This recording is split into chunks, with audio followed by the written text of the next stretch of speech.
we're going to go ahead and talk about our main topic before we wrap up the show. So, as I said earlier, 2020 seems to be like the year of the delay. A lot of things have been pushed back as it's interesting because there's been kind of a collective pushback against the idea of crunching. And for people that don't know what crunching is in regards to game development, a lot of the time when you get to like the final stages of game development, like right before games go gold and are ready to be printed on discs, there is a crunch phase where you have long hours, absolutely not worked to death. It's not Japan, but like just worked crazy hours. Like, what am I? I'm sorry. So, game devs need to finish their project by a timed day. And so what the companies will do is have them work their asses off to make sure it's finished by that day. Whatever doesn't get finished in this day and age gets patched in later. That's why a lot of times you see day one patches come, because they'll go gold, realize there's still some issues with the build of the game, and they'll put it into a patch that'll get pushed out when it goes live. That should remedy the rest of the issues that come to be with the build. And then if they have any other further issues, they'll have smaller either hot fixes or smaller updates that will kind of address the rest of that as time goes on and just fix the builds. So we've seen a lot with games journalists, especially Jason Schreier, with his whole unveil with Anthem, and then he did I think he was the one that brought up everything with Red Dead 2 as well. Actually, no, I think they were dumb and just came out and straight said it. Oh yeah, I think they were dumb and they just come out and straight said it, that they were like, they had people working crazy hours. Voluntarily working crazy hours. 120-hour weeks or some shit like that, or something along those lines. And it's not that it happening once in a while is a bad thing, but it's been happening all the time. Yeah. And like when it's a regular business method, like just so you all know, the last 2 months, you're going to be working 70 hours. Like that's kind of insane. Yeah. And just the thing is, better. If you've ever a lot of times when it comes to, if you're working in like project management as a job and you're doing things with other people that isn't necessarily making a game, but you're working on maybe setting up a contract or doing, I don't know what the fuck people do in the professional world. I'm a dumb kid, but there's crunch outside of video game development. It's not something that's innate to video game development. You could see a student crunch. It's called fucking, I'm gonna die. Wait. Hello? Okay. It's called fucking regular thing. Oh yeah, no, I'm just saying that just because it exists doesn't mean it's good. I'm just saying that you'll see it in other aspects of your life. When kids need to study for exam, they'll cram. That's the form of crunching. You're trying to make sure you get everything ready for the due date, and you work your ass off, slam back a fucking Adderall and beat Halo 3 on Legendary in 2 hours, and then do your homework, dude. Because you're just an absolute menace on Adderall. I feel like you're making love to your homework. But this is something that we've seen pushback for, as there have been more stories that have come out talking about crunch. So a lot of people are kind of, when it comes to these delays. So for the delays, Cyberpunk's been delayed to September. It's originally coming out in April, so it's a few month delay. Final Fantasy VII has been delayed to April, which is like a 2-month delay. The other Square Enix project, the Avengers game, has been delayed. I don't know if it's been delayed out of 2020, but it's been delayed. I'm pretty sure it was like scheduled for late 2020, so it probably has been pushed out of 2020. So we've seen a lot of games being pushed back. A lot of people, there's been a lot of talks coming about mainly Cyberpunk, because it's already been pushed back a few times. I don't know how many times in total, but Cyberpunk's been pushed back a few times already.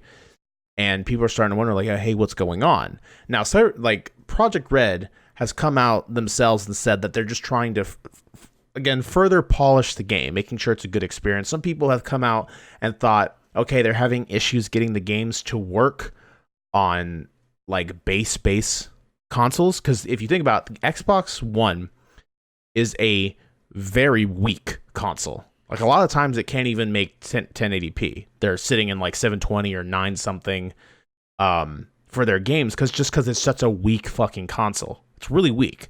Now, when these devs make these fucking games, they have to account for everything within this range for their development. So every system has a different build with little modifiers to affect how to let it fucking run. So people have came out and said, "Oh, hey, mate, it's possible that they're just having issues getting a game of this scope, this size and caliber to run on 7-year-old tech." And they think that's the reason it's being pushed back to help further polish those versions of the game. Other people just think, well, see, they came out and straight up said that they're just trying to polish the game. Other people just think that, hey, they're just working on making it good. And a lot of people, from what I've seen online, are okay with delays. Like, a lot of people rather have a game delayed a bunch of times and be excellent when it comes out than be dropped Anthem style and just be an absolute fucking mess. So people are okay with delays. There's nothing wrong with a delay, especially if it does make the final product better. It's just interesting that even after this delay with Cyberpunk, they have also come out to say that there will still be crunch with it. So it'll be an interesting thing as we can, again, continue to move into this new decade, seeing what these, because it's interesting because a lot of times we say plan better, but it's not a simple task to make a video game. There's a lot of people working in tandem, there's a different sections of the game development area. So like you'll have like your art team, you'll have your more heavy coding programming team, you'll have like other teams.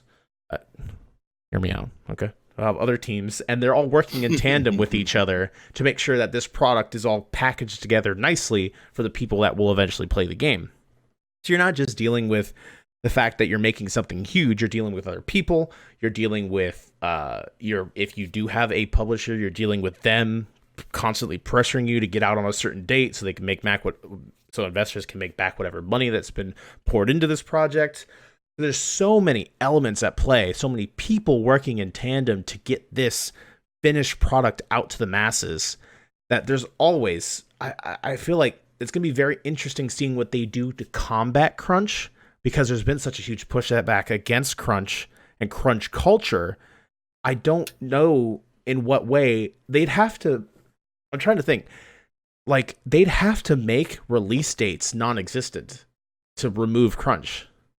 Like, and I can't imagine a video game culture where those don't exist.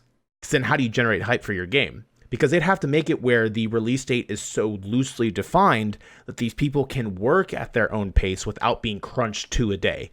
Because if you're always working towards a deadline, there's always a problem that will sprout up at some point, and you'll always have some form of crunch.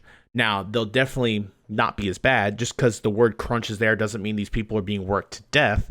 It's just that they are working worse hours than typical. And a lot of devs, they're working on something they love. They don't really care. They don't really mind for the crunch.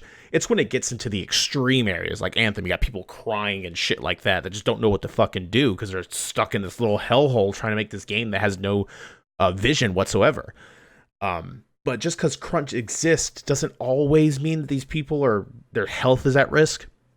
For these talented individuals working on these products, it's just that it'd be very interesting to see if there is a further pushback to crunch culture and game developers crunching. I can't see any other realistic answer to it outside of making release dates either completely non-existent or maybe expanding them so it's not a single day but maybe a month, and just leaving it at that month. So instead of them having a day to get something done by, they have this entire month for this game to drop. But then again, you could still generate hype that way because they'll have a general idea, but it's not. Yeah, but stores need to function. They don't function off of last minute shit. Like they need to have that product in advance. With having crunch time, you just can't have it be abusive. You know, like when there's a new piece of software dropping, when something new is happening. Even at my work, we have times when we need people on the phones and we just don't have the manpower for it, so we have voluntary overtime. But you're compensating for that overtime with extra pay, and you're not forcing people to work that overtime. But sometimes a company needs you, and when they need you, you work the time. It's just they can't be abusive about it. And if you have people where it's a regular thing that there's like a toxic culture at your business because of how they're running that kind of shit, then something's wrong. I don't know if it's as bad as they made it out to be. I don't know what the scenario is there, but I know that that you can't have people contemplating fucking suicide and shit because they're being forced to work so much, or you can't treat someone toxically. And I think that's more important than the crunch time. Like, I don't really have a problem with overtime or even manual overtime, really, as long as it's used sparingly and rare and only in emergencies. And if you're in an industry where you know that's coming near the end of the game and you're opting to work on that game, I don't think that's a bad thing. I don't think that the company's doing anything wrong. Yeah. They just can't mistreat you.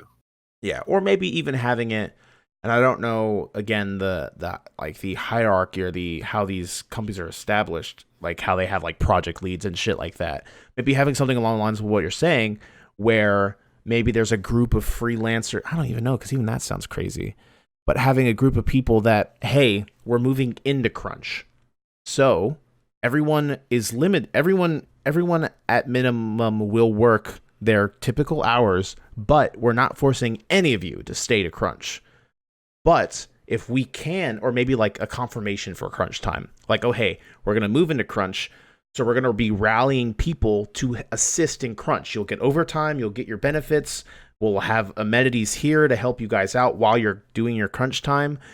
Just, again, treating people like people, not just tools. But so we're going to take a poll. How many people are willing to crunch here? And if we get enough where we think we can make it by this time frame, we will initiate like this crunch. And then instead of having, because they always say a lot of things that people say, it's like, oh, hey, this game's gone gold. It's done, baby. It's getting printed, bitches, kind of thing.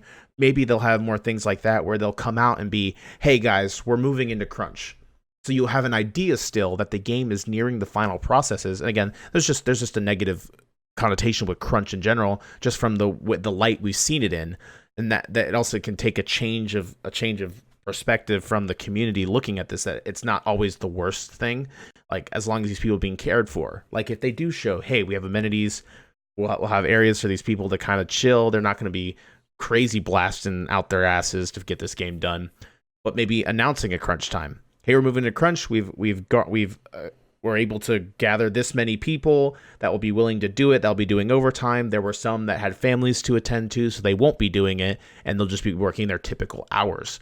And that'd be kind of cool. Again, just giving the people the option where they're not forcing people to crunch. I don't know if there's companies out there that currently do this. If there are, let us know.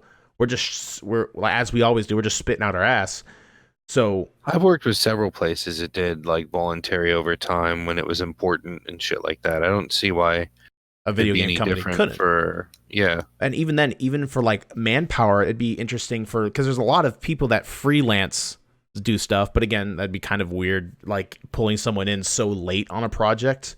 It'd be interesting, but even for like just additional manpower, like, oh, hey, I need this problem solved or something, there'll be like a group of freelancers they can call in that will assist in like lower level tasks, just to kind of take some of the weight off of the main team that is moving into crunch time. So just having more preparation, like you're saying, planning better, instead of just accepting that we're just going to push everyone into crunch and we'll crunch, and then when it's done, it'll be out, kind of thing.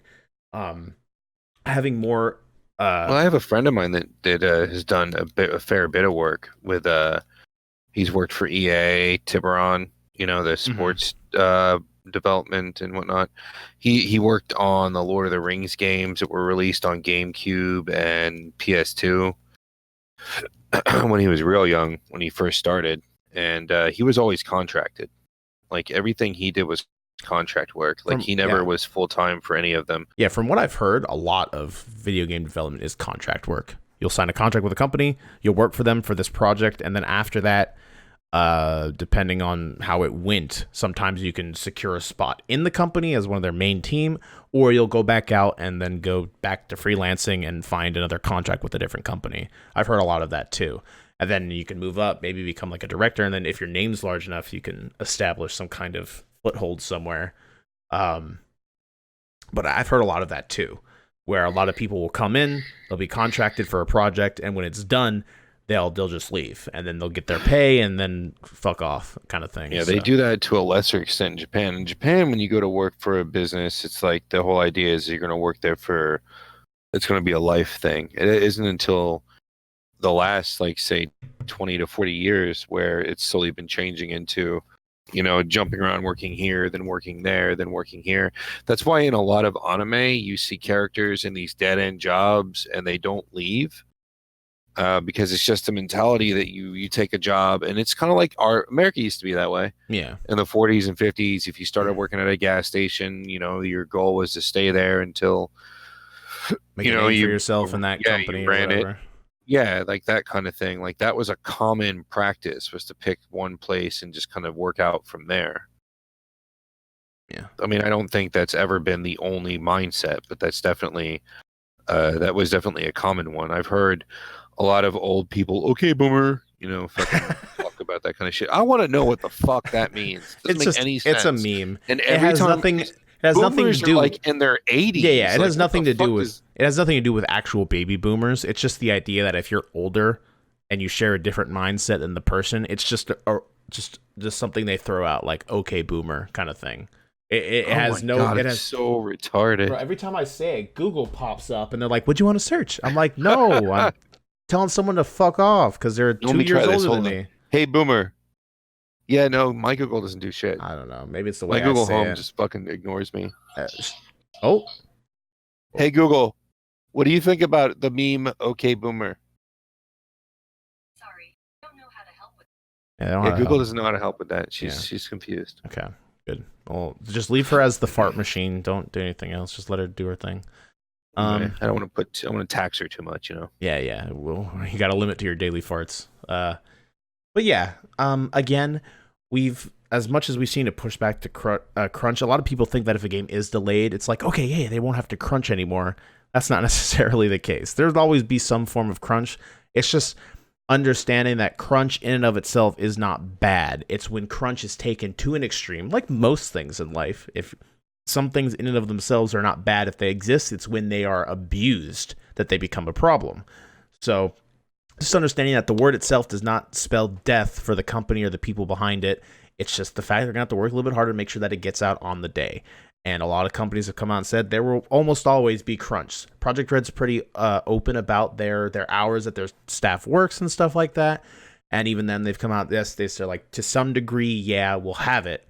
But at this final stage, it's just something that happened. It's a part of how they go about, and they'd have to make some serious changes to the way video games come out to kind of completely remove this issue. And it'd be interesting to hear from like a indie developer that isn't like as heavily pressured how they deal with crunch, if they do at all. Come out and talk about it, because they'll release dates, but a lot of the times they don't. They'll just drop out of nowhere, especially more of the passion projects. They'll just happen. They won't be announced because they don't have the marketing or the funds to market it or anything like that. I wonder how they deal with stuff like that, if they even still go through a crunch period, because they're not going under as much pressure. So anybody with a deadline has crunch. Yeah, I would know where the term comes from. But is that's from, what I'm saying, the because newspaper industry. Yeah, but like if an indie guy hasn't marketed his game, he's just working on it in his free time, or he has a group of friends working on his free time. I don't necessarily know how they would approach something like that if they don't have a date to meet. It's just do it till it's done kind of thing. But indie games are usually worked over thoroughly before they even are considered being released to market. It's more like you make a recipe and then you practice that recipe and you practice cooking it until it's perfect, and then you go into your restaurant and you test the recipe out with everybody in the restaurant and see how they like it, and then they throw the lasagna and then in your you're face. like, all right, it's really well. All right, let's go ahead and put this online and let people make it themselves. Yeah. Like indie games don't have, I mean, they can, like you can do that. Like sometimes if you announce that the game's going to be released before it's finished, you've just given yourself a due date. Yeah. It'd be interesting to see what they do. AAA has investor backing. Yeah. People don't seem to understand. They seem to think, oh, big bad, publishing company, well, the big bad developing company, but you have investors. Like if you're publicly traded, you no longer just answer to yourself. Yeah. You are getting fed a stream of money from other parties who are expecting and hoping to make money off of your idea, your product. Yeah. and you've promised them that they're going to receive money in a certain way at a certain time, et cetera, et cetera. So you now have these greater responsibilities, and there's nothing wrong with that. That's just one of many ways of doing business.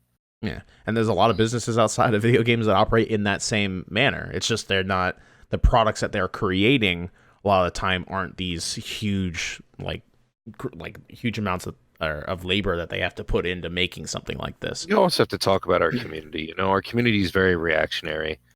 You Most know, like are we see something, we get upset without thinking about it. That's not even gaming though. Like most people that's on life now. Yeah. That's just one of the byproducts of social media and the fact that there is so much news in your face that you can't properly fact check right out the gate without having to do some extra work. So that it's kind of just one of the byproducts is this cancel / outrage culture, is because with the sensationalist kind of approach that media takes to get clicks and get stuff like that, you've kind of built this group of people that are so reactionary that it's just, they see something, they're like, share, fuck them, end the world, burn them down kind of thing, without even ever looking into what's actually going on, because it's just thrown in front of them and they're designed to get a reaction like that out of you. That's the whole idea of sensationalist media. So it's just a byproduct of the way that news is handled. It's always been handled that way. Newspapers did it, magazines do it, tabloids do it. It's been that way before the internet was ever even created. That's just how the problem with the internet is you're putting it in front of that many faces that much faster. It's just you know, you're bringing your story. You know, you do a movie about law enforcement, or you release a story about a young kid killed by unarmed kid killed by a cop, et cetera, et cetera, et cetera, and then. And maybe that's true. You know, maybe something really bad did happen and that guy needs to be brought to justice. Or maybe they didn't have the entire story and now you've got cops getting shot in like rural Arkansas for no fucking reason because somebody put a story out and it went viral. And I believe that you should be upset and you should be outraged if somebody has abused their authority and done something horrible, or if a company has abused its employees, or any of that kind of stuff. That is absolutely a thing that we should be concerned about. But I don't think that we should start pitching a fit and causing problems and I don't think we should start causing harm to anything until we know exactly what happened. Also, stop associating titles with behavior. Like you don't see China come out and announce that something bad happens. They released a chemical warfare agent into another country. You don't go into China and go killing the civilians because of what their government did. Same reason you don't go around killing cops because one cop of a title that was a cop was corrupt. Or boycotting a software firm or because of an instance that happened at one of their locations. Like, first, see what their reaction is. What are they doing about it? Yeah. Like, I mean, don't get me wrong. Like, I am the first person to use, you know, overpowered verbiage when something has come up, you know, and they know to overreact to things. They know. Like, you guys know this. Like, I am an emotional reactor, but I will take time to think about something before I sit there and decide that my relationship with that is over or something extreme has to be done. And but you're allowed to have your reactions. You're allowed to go crazy. But, you know, I just think that especially in this day and age when people are aggressively being abusive to one another over and feeling justified for doing it, you know, when they're reacting to something, I think it's very, very important to take the time to actually see what all the facts are first. That's all. Yeah. And it's no different with this cancel culture thing, with this, with the crunch time. Like, all these companies took a significant amount of damage from this crunch time stuff.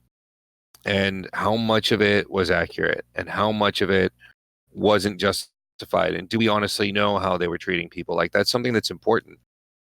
That's why I think before you start, you know, banding together to bring someone down or to not have anything to do with something, just make sure you know what the facts are first. And I think the most important part about all of it is it keeps discussions going. Like, there are companies that are abusive to their employees. Like, out of everything, it's great that we're actually talking about it.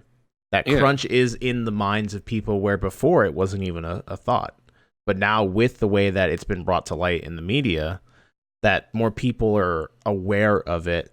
It's just the idea that a lot of people's perception of it, because the news that did spread was bad news, has been warped.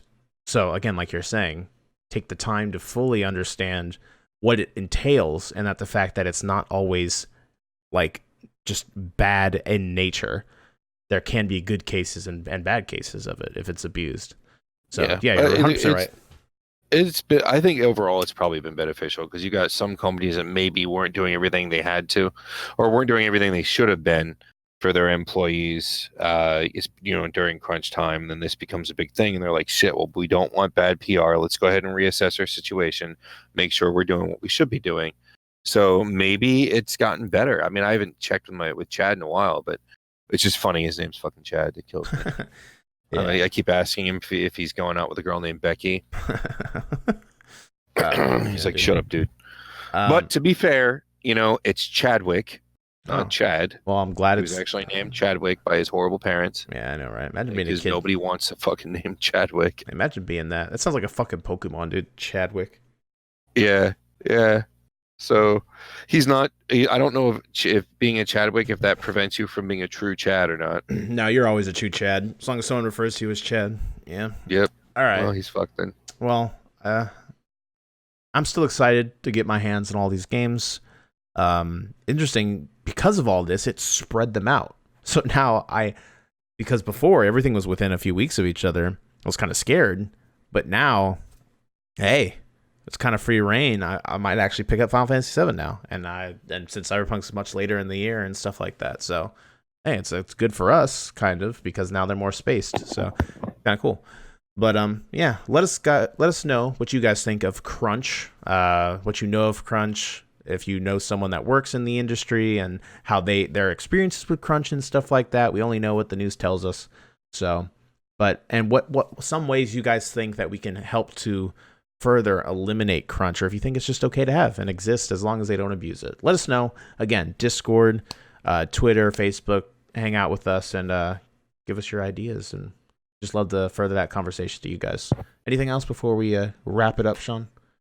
No, I'm done with that shit. Yeah, dude. Well, I'm excited to get into these games.